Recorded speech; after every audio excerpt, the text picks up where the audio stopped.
Hello, hello! It's been a while. It's Monday. This is the 24th Pep Talk. I've started recording which number I'm on when I'm actually recording, so I can keep track. I might do something special for 25th, but right now we're on the 24th. Woo! It's been a while. It's probably been 2 to 3 weeks since I've recorded one of these. Mainly because my car had that exhaust leak. And so it was too loud. Even I couldn't cut all the audio out. It was just way too loud. So here we are. The exhaust leak is fixed, and I'm going to talk a little bit about that today, but I want to dive in. And today's subject is going to be parents and why you should love them. And if you... disclaimer, if you don't have parents, or you don't have parents plural, if you're either one of your parents have walked away from you, or has died, or you were adopted, this can still apply to you. Just think of the leading authority figures in your life. Don't have to necessarily be your parents. They can be your legal guardians. They can be a brother that's much older and takes care of you. They can be an uncle that does. They can be the foster system and people in that. Either way, I'm going to talk about parents, but it's really anyone who supports you and loves you and is intimately involved in your well-being in day-to-day life. Or maybe not so much your day-to-day life anymore, but still your well-being. So, to start... this car that I'm in had an exhaust leak, and it was fixed by my father. He spent many hours this weekend, basically taking off my old part. There's a tube under my car that has a flexible mesh, like metal mesh, and it's where the main exhaust thing is, and it was blown open. It's completely just exploded. And the car could still drive, all the exhaust would go under the car instead of out the back. And it was super loud. But he fixed that part, and as I drive this, I'm kind of diagnosing the other issues with it, because it sounds like there's like metal clanking on metal right now, and I'm trying to figure out what that is. I just looked under my car, there's nothing dragging, so it's not that, but I am trying to figure out what that could be. Either way, there's nothing that was changed that should impact the car's ability to drive, just the audio and performance slightly. So I should be fine and safe driving it home. That's the plan, that's the hope, that's the prayer. Anyway, but yeah, my dad spent a ton of time fixing it this weekend, and a little bit of money, which I'll pay him back for. But he had the expertise. He ran out, grabbed the parts he knew, and came back. This weekend, also yesterday specifically, my mom cooks. She cooks on Sunday nights, and usually invites me home to enjoy a meal. I usually don't come, but if I'm in town like I was this weekend, then I will enjoy Sunday night dinner with my family. And she cooked a big old meal. We had pork roast with. I brought some mac and cheese left over from a family game night for my extended family. She made green beans and threw some bacon bits in them, and also made, there's one more thing, what was it? Pork roast, green beans, mac and cheese, and rice aroni, which is a brand name, but it's like rice that you fry. It's like fried rice, but it's not quite Asian style fried rice. It's more a southern thing. Not that we're southern, but it's good. Rice aroni. Try it sometime. Anyway, and then I spent yesterday, I talked with my mom for like 2.5 hours. And then we watched 3 hours of a show called The Chosen together. And it's at my request. Like, I've been wanting to watch this with her. I've already seen it all. Up to date, at least. And it was just, I got to spend time with my dad too, fixing my car. But I got to spend a good amount of time with my family, my parents specifically this weekend. Oh, my dad also plugged the tire. He found a screw in my tire that's been leaking slow leaking for the last few months. I couldn't see the screw, but he found it, and then he plugged it. He's a car guy, so another skill there. But yeah, I'm very appreciative of my parents, but more so than just my appreciation, I love them. And if and I mean I love them in the way that I described love a few podcasts ago, and the first 10 or so, what love is. So check that one out if you want to know what love is. But that's the kind of love I'm talking about. I love my parents. Now, that's a matter of fact. That's a statement. I want to talk about why you should love your parents. Now, your parents might not always be respectable, awesome people, and you might not have a great relationship with them. I know there's been times in my life where our relationship has been quite estranged and not enjoyable at all. There's also been times in my life where I've been completely dependent on them as a young kid and growing up. So it's a balance, it's a mix. Life goes. But consistently throughout the course of my life, while my feelings towards my parents may have ebbed and flowed, their feelings towards me have not. They have continually loved me and my brother. And sometimes more so than others. I've definitely done enough things to piss them off. Or things that are just very contrary to their natures and inclinations. But beyond that, they still love me, which is awesome. So, I guess reason one of why you should love your parents is they love you. Send it back in turn, and in kind. That's reason one. And why am I even bringing this up? Like, this is an obvious thing. Why should you love your parents? Like, obviously love your parents. Well, there's enough people who have horrible relationships with their parents, or not great ones, or neutral ones, that it's worth talking about. I mean, it's to the point where, like, daddy issues used to be a joke, and now it's a little bit too real for too many people to be a joke anymore. In good conscience, at least. It's parents, especially in the U.S., it's tough. Over 50% of marriages in the U.S. end in divorce. So even if you have parents, they might not be together, or they might be separated on divorce. When I was in Jamaica serving on a mission trip, we heard this crazy statistic that it was over 80% of children in Jamaica grew up in one-parent households. No one really got married in Jamaica. Everyone has girlfriends and boyfriends.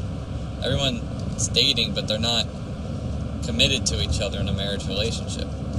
And I'm not trying to talk about marriage as much. That might be another time, or I might have already talked about it. I can't remember, actually. It's been a while. But I do want to say that don't take it for granted if you have both your parents and they're present and they're around. That was something I was sitting in my car, like, looking at the garage when my dad was pulling in his Camaro, his first car. He's maintained it and taken care of it over the last who knows how many years, 30-some years. But, yeah, about 30 years. 32 maybe. He still has his first car. Anyway, but he was pulling it in and I was pulling behind him, and I was just sitting in my car thinking, like, wow, my dad is here. Like, he's present in my life. He's not, like, I know him, you know? It's one of those things you often take for granted if you have him, and one of those things you miss dearly if you don't.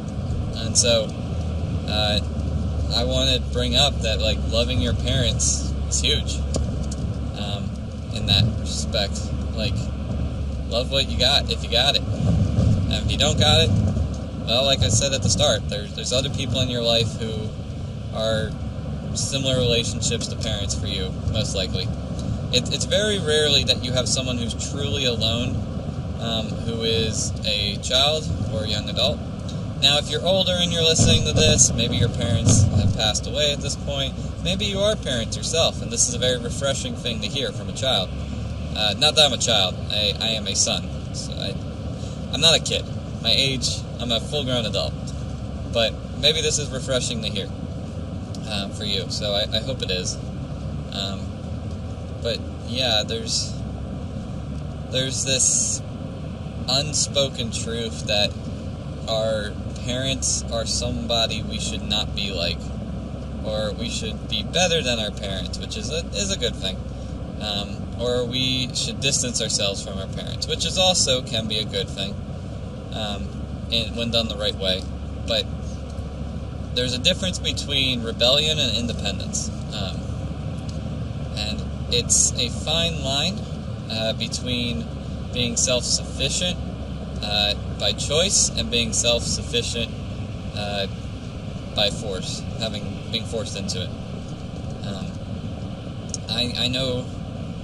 I could talk anecdotally, but I know people who have parents who shelter them and helicopter them, even they're my age, and they still living at home is a more commonly acceptable thing. But like, they live at home, and their parents cook them, pack them lunches, and buy them dinners, and don't charge rent.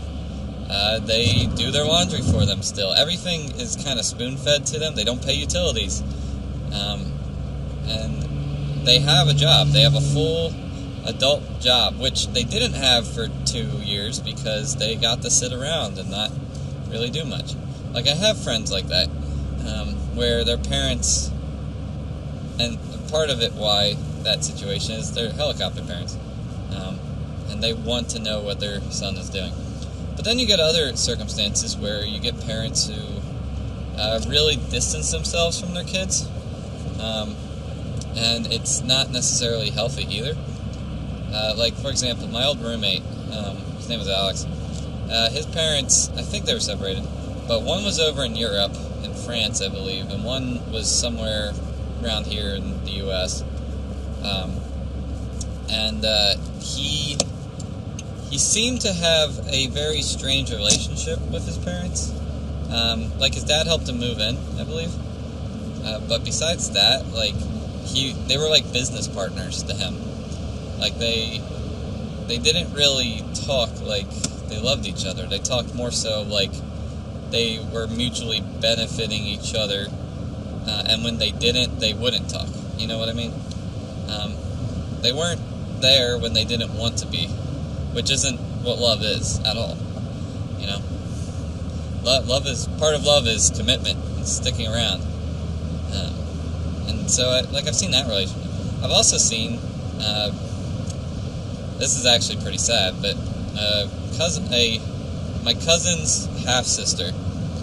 I'm not gonna name names, but she has a daughter, and the father of said daughter had some sort of manic depression, and they're fairly young. She's my age, and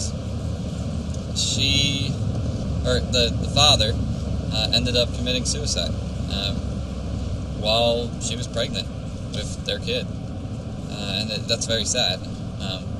And she's had to raise this child by herself, and I see how, like, I know her enough to know how she struggles with that, with both supporting them financially, but also just, like, finding motivation to keep going. And it's hard, and I pray for her a lot. And I see that, and, like,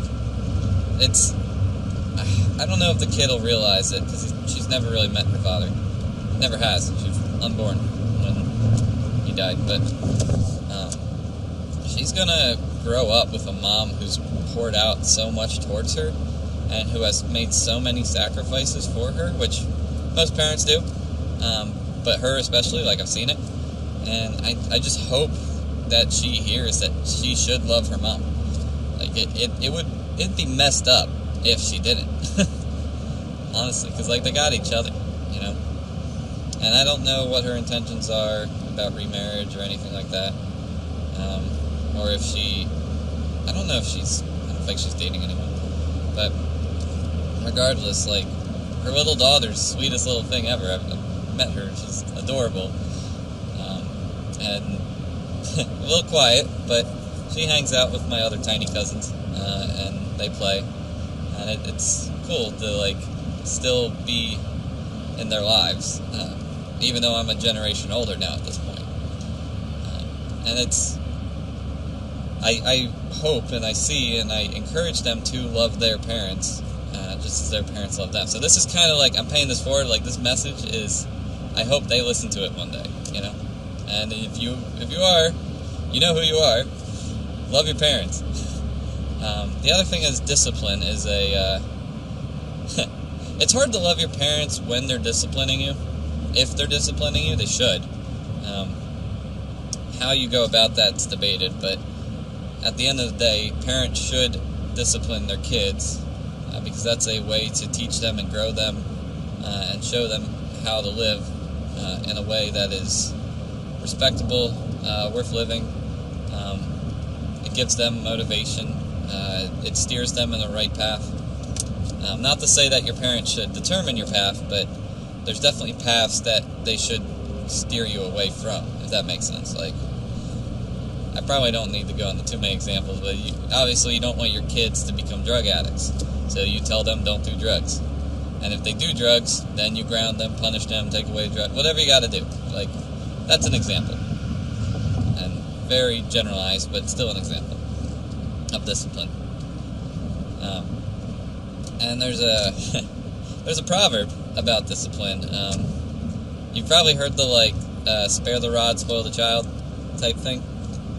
You've probably heard that saying before. Well, that stems in Proverbs, where there's a passage talking about how the fool doesn't discipline their kids, but a wise man disciplines his children. And the children, though they might be spiteful in the moment, will thank their parents in the future, or thank their father in the future, for it. And I'm in that boat. I'm at that point. Like, I'm almost 24. Like, I'm at the point where I've realized the discipline that I have from my parents throughout the course of my life growing up has grown me in super beneficial ways and steered me away from very negative things, and bad decisions. And I'm very appreciative that they loved me enough to tell me no. And they didn't just let me do whatever I wanted, whenever I wanted. Now, they gave me a lot of freedom, don't get me wrong. I had a lot of freedom growing up. I'm not going to say I was super sheltered or anything. But I kind of wish I was sheltered a bit more. I was reading a book called The Men We Need. Highly recommend, by Brant Hansen. I've talked about it before. And he has a section on, he has a lot of sections talking about fatherhood, but he has a section talking about parenthood specifically, and how, well, a couple things, but how to be present, how to be there, like why you should be present, things I've talked about. But also, he has a section literally titled, "You Should Shelter Your Kids." And he goes in to explain that there's so much evil crap in life, and you know what I'm talking about. There's so much messed up stuff in life, not just hard things that we all do, but like difficult, evil things you don't want anyone to experience. You should shelter your kids from those if you can. That's a way to love them, because at the end of the day, when they grow up, they'll be able to handle it, but they might not be able to handle it when they're kids. Like, I don't know, I can handle loss, I can handle despair, I can handle I don't ever really have hopelessness, but I can handle hard, heavy things. I can handle friends walking away from my life, and I've had to recently. I can handle I can handle my finances. I can handle my own laundry. I can cook, although that's kind of more self-taught. But regardless, because of how my parents grew me and raised me and dissuaded me from certain things, while also commanding me to do others, with the threat of punishment and discipline if I didn't, I was able to grow as a man and as a person, and I'm ready for life in that sense. I'm trying to think, middle school. we had to do, when I was in middle school, we had to do laundry. And you might think, oh, okay, that's normal. Well, it wasn't just my laundry I had to do. I had to do my parents' laundry, my brother's laundry, do everyone's laundry. I had to do dishes, too. You know, chores. Chores are a normal part of life in a good household. But because of that, I learned how to do laundry. And eventually I got sick and tired of doing everyone's laundry, so I went one day, and it took, I think, 2 hours, and I pulled all my dirty clothes out of we had a big laundry pile at the time. We just, something dirty, throw it in the pile. We work through the pile. But I spent 2 hours, and I picked through the entire pile, and I pulled out all my clothes. This is in high school. And I told my family, I said, look, I'm going to clean my stuff. I know how to do laundry. I got it. But I'm going to be responsible. I'm going to clean my stuff so you never have to. And in turn, I'm not going to clean your stuff. Got it? And, they're like, sure. Why not? So a week goes by, and they dumped all the laundry on my brother. And I didn't have to do any of it. So then my brother does the same thing. He goes out and he picks out all his clothes because he was getting swamped with laundry. And he did, and then he started doing his own, and my parents had to do their own laundry again. And it was like, I could tell they were frustrated in the moment, but also appreciative that we stepped up and took care of ourselves in that way. And I could see that. And I still hear about it. And I still experience it. Like, when I got... this is funny. When I got to the University of Maryland, freshman year, I was in Cambridge Hall. And the laundry room is in the basement of that hall. And I was on the 4th floor, the top floor. So I had to go down 5 flights of stairs and carry my laundry down the steps to get to the laundry room. There was an elevator, but it was on the complete other side of the building. It was more walking to use the elevator, put it that way. It's just one long hallway as a building, with like 60 units per floor. Anyway, I think 60, maybe it's 30, I can't remember. Anyway, so I get to the basement, and, there's like 4 washers, 4 dryers, and there's one of the custodian women who were there.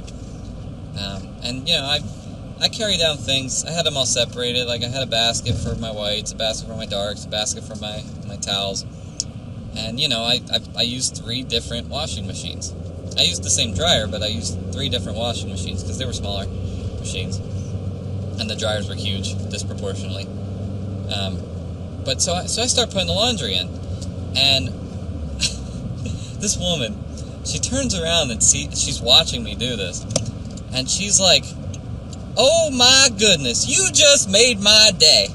I've been working here for 14 years, and I ain't ever seen anyone separate their whites from their darks. You just made my day. And she was like really loud when she said it.